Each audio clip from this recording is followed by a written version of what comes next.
پوری دنیا میں ان کا نظام رائج ہوا, ان کے اصول, ان کی کتابیں, ہمارے لوگ وہی کتابیں پڑھتے ہیں, وہی اپنے ماسٹرز کرتے ہیں, بی اے کرتے ہیں, ایم اے کرتے ہیں, اسی معیشت کے کتابوں میں جو انہوں نے ہمیں سکھائی ہیں, انہوں نے ہمیں پڑھائی ہیں. اور اس کا نتیجہ آج یہ ہے کہ جب یہ نظام بالکل نیا نیا آیا تھا اور دنیا میں یہ نظام نہیں پہنچا تھا اکثر جگہوں پہ 1820 میں, سو ایک امیر کے مقابلے میں دنیا میں 3 غریب ہوا کرتے تھے. 100 سال کے اس مغرب کے معاشی نظام کے بعد ایک امیر کے مقابلے میں 11 غریب ہو گئے. یہ جو ماڈرن نظام ہے آپ کو دکھایا جاتا ہے کہ یہ بڑا گہرا اور بڑی ریسرچ ہے اور بڑے تھیوریاں ہیں اور بڑے ماڈلز ہیں, ایک کے مقابلے میں 11 غریب ہو گئے. اور پھر 1950 میں ایک کے مقابلے میں 35 غریب ہو گئے, 1973 میں ایک کے مقابلے میں 44 غریب ہو گئے, 1992 میں ایک کے مقابلے میں 72 غریب ہو گئے. یہ ہے دن بدن یہ پوری دنیا کی دولت نچوڑ کے چند ہاتھوں میں جمع کر رہا ہے یہ نظام, جو اپنے آپ کو ماڈرن اور بڑا ایڈوانس قسم کا نظام پیش کرتا ہے. یہ دیکھیں مختلف ملکوں میں 10% امیر لوگوں کے پاس کتنے عوام کی دولت ہے, 73% دولت ہے سوئٹزرلینڈ میں, جو اپنے آپ بڑا آپ کو ماڈرن نظر آتا ہے, بڑا ایڈوانس نظر آتا ہے. 10% عوام کے پاس 71%, 3/4 عوام کی دولت ہے ان کے پاس. اور یہ حالت یہ ماڈرن ملکوں کی ہے جو بڑے بڑے انڈسٹریل کنٹریز ہیں, پوری دنیا کی دولت ان کے پاس جمع ہوئی ہے. وہاں یہ حالت ہے امریکہ, Denmark, France, Sweden, UK, Canada, Norway, Germany, Finland. آخری جو سب سے کمزور ہے وہاں پہ 10% آبادی کے پاس 42% لوگوں کی دولت ہے. 42% لوگ غریب, ان کی دولت 10% لوگوں کی جیب میں جا رہی ہے. انڈیا میں 36 خاندانوں کے پاس 1/4 دولت ہے پوری انڈیا کی. دنیا کے 66% غریب صرف انڈیا میں, دنیا کی سب سے بڑی جمہوریت. ذرا اس مغرب کے نظام کے آنے سے پہلے نا ہمارا جو ہمیں بوسیدہ نظام بنا کے پیش کرتے ہیں نا مغل دور کو, ذرا اس کی حالت دیکھ لیں. انڈیا کو سونے کی چڑیا کہا جاتا تھا پوری دنیا میں.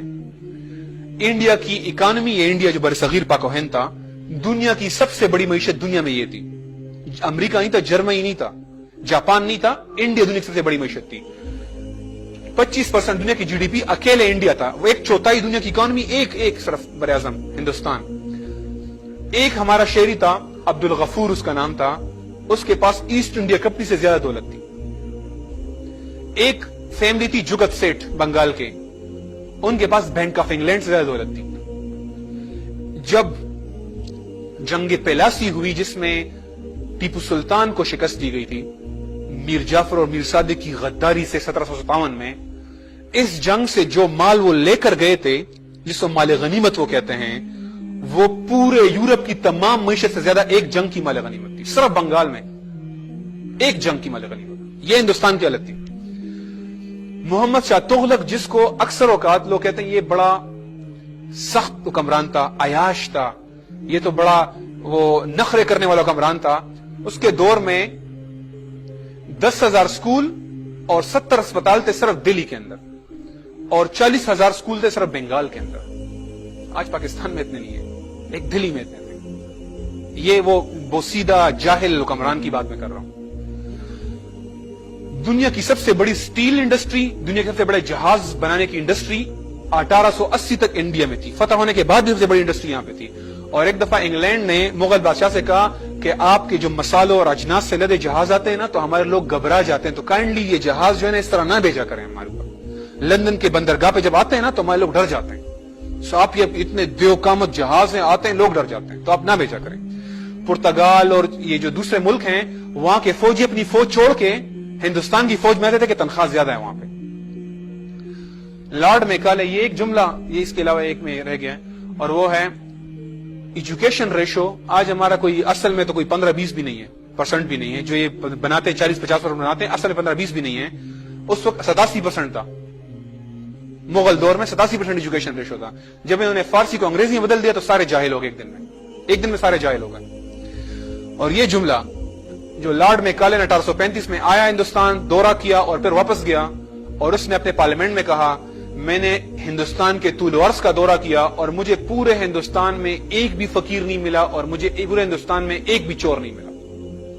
پورے ہندوستان میں ایک فقیر نہیں, پورے ہندوستان میں ایک چور نہیں. پاکستان کے وسائل دیکھیں, ہمیں کہتے ہیں نا غریب ہیں آپ, بھکاری ہیں آپ. 18 کروڑ آبادی ہے, یہ جرمنی اور فرانس کی مشترکہ آبادی سے زیادہ ہے.